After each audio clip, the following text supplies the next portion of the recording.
नमस्कार दोस्तों, स्वागत है आपका न्यूज वाले में। मैं रोशनी आज आपके लिए लेकर आई हूँ 10 मिनट में देश और दुनिया की 50 बड़ी खबरें जिन पर बनी रहेंगी आज सबकी नजरें।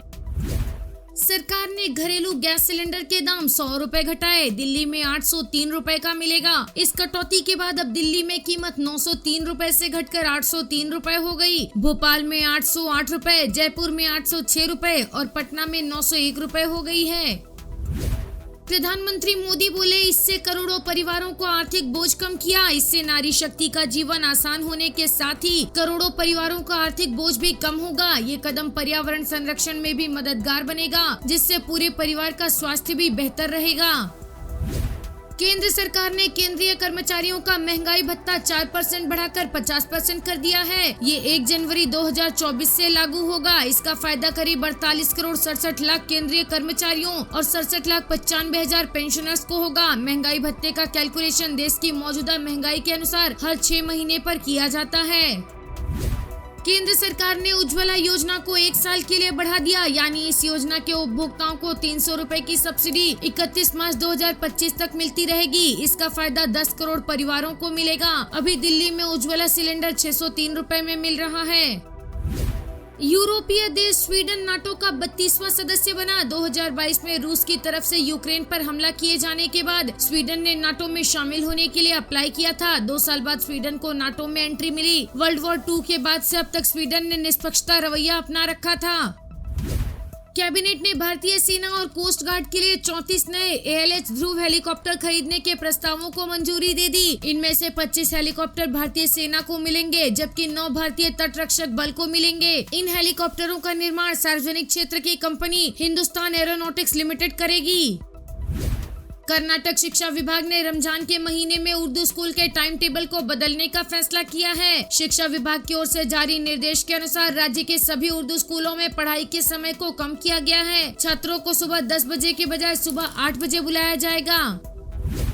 प्रधानमंत्री मोदी ने अंतर्राष्ट्रीय महिला दिवस के मौके पर कई युवा हस्तियों को नेशनल क्रिएटर्स अवार्ड से सम्मानित किया। पीएम मोदी ने कथावाचक जया किशोरी से लेकर लोक गायिका मैथिली ठाकुर और RJ रौनक तक कई युवा हस्तियों को सम्मानित किया। पीएम मोदी ने कहा कि ये अवार्ड देश की सोशल मीडिया कंटेंट कम्युनिटी में इनोवेशन और क्रिएटिविटी की दिशा में उठाए गए कदमों को सम्मानित करने का है। मध्य प्रदेश के रीवा में सबसे बड़ा नगाड़ा तैयार। 13 मार्च को भेजा जाएगा अयोध्या। बनेगा वर्ल्ड रिकॉर्ड। दुनिया के इस सबसे बड़े नगाड़े को विश्व रिकॉर्ड के लिए नामित किया जाएगा। गिनीज बुक, एशिया बुक और Limca book of world record की टीम इसके लिए मध्य प्रदेश के रीवा पहुंची। इस नगाड़े का वजन लगभग 1 टन है और इसकी ऊंचाई 6 फीट है, जबकि इसकी चौड़ाई 11 फीट है। टाटा मोटर्स ने कॉमर्शियल व्हीकल के दाम 2% बढ़ाए। नई कीमतें 1 अप्रैल से लागू होंगी। नई कीमतें 1 अप्रैल से गाड़ियों के अलग अलग मॉडल और वेरिएंट के अनुसार अलग अलग लागू होंगी। इनपुट कॉस्ट बढ़ने के चलते कीमतें बढ़ाने का फैसला लिया गया है। दुनिया के सबसे ताकतवर रॉकेट का टेस्ट 14 मार्च को होगा। पहले दूसरे टेस्ट में स्टारशिप में विस्फोट हो गया था। 1 घंटे का होगा मिशन। एलन मस्क की कंपनी SpaceX ने इस रॉकेट को बनाया है। SpaceX ने कहा कि वो 14 मार्च को रॉकेट लॉन्च करने की तैयारी कर रही है। हालांकि अभी उसे रेगुलेटरी अप्रूवल नहीं मिले हैं।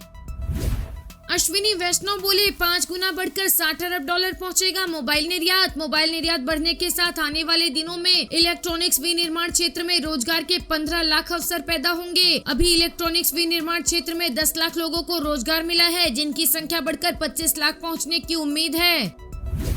राजनाथ सिंह बोले, किसी पर हमला नहीं करेंगे, 1 इंच जमीन भी नहीं छीनेंगे। धरती आसमान समुद्र से अटैक हुआ तो मुंहतोड़ जवाब देंगे। हम किसी भी समय शांति काल में भी युद्ध के लिए तैयार हैं। नरेंद्र मोदी सरकार भारत और भारतीयों की क्षमताओं पर भरोसा करती है, जबकि पहले की सरकारें इस मुद्दे पर उलझन में रहती थीं। राजनाथ सिंह के मुताबिक जब से हमारी सरकार आई तब से हमारा फोकस मिलिट्री के आधुनिकीकरण और हथियारों के निर्माण में आत्मनिर्भरता की तरफ था। हालांकि मैं ये कतई नहीं कह रहा कि पहले की सरकारों ने रक्षा क्षेत्र को मजबूत करने के लिए काम नहीं किया। राजनाथ सिंह ने कहा कि हमारा युवा 1 कदम चलेगा तो सरकार 100 कदम बढ़ाएगी और वो 100 कदम चलेंगे तो हम 1000 कदम आगे बढ़ेंगे और ये हमारा संकल्प है। जब हम कहते हैं हमें अपने युवाओं पर विश्वास है तो मैं इसे बड़ी जिम्मेदारी के साथ कहता हूँ। जापान में विदेश मंत्री एस जयशंकर बोले, चीन लिखित समझौतों को नहीं मानता। कहा, भारत चीन बॉर्डर पर 45 साल खून खराबा नहीं हुआ। गलवान झड़प ने सब बदल दिया। भारत चीन कई मुद्दों पर सहमत नहीं है। जब पड़ोसी लिखित समझौतों का उल्लंघन करें तो ये चिंता की बात है। इससे दोनों के रिश्तों की स्थिरता पर सवाल खड़े होते हैं। दुनिया बदल रही है, ऐसे में दूसरे देशों के साथ भारत के रिश्तों में भी बदलाव आ रहा है। इसमें उग्र होने की जरूरत नहीं है। नितिन गडकरी बोले, रोड सेफ्टी के लिए आम भागीदारी जरूरी। नियमों का करें पालन। लोगों में कानून का डर और उसका सम्मान होना जरूरी है। रेड सिग्नल है तो रुकना चाहिए। आजकल लोग आसानी से ड्राइविंग लाइसेंस हासिल कर लेते हैं, लेकिन उसके लिए नियम कड़े होने चाहिए। ड्राइविंग लाइसेंस लेने से पहले एक टेस्ट होना चाहिए, जिसे आप घर में कहीं भी बैठकर दे सकते हैं। आपसे तुरंत सवाल पूछा जाएगा और तुरंत उसका नंबर मिलेगा। रोड सेफ्टी को लेकर जागरूकता पर काम कर रहे हैं, लेकिन अभी तक सफलता नहीं मिली है। वीडियो पसंद आया हो तो लाइक, शेयर और सब्सक्राइब करना ना भूलें।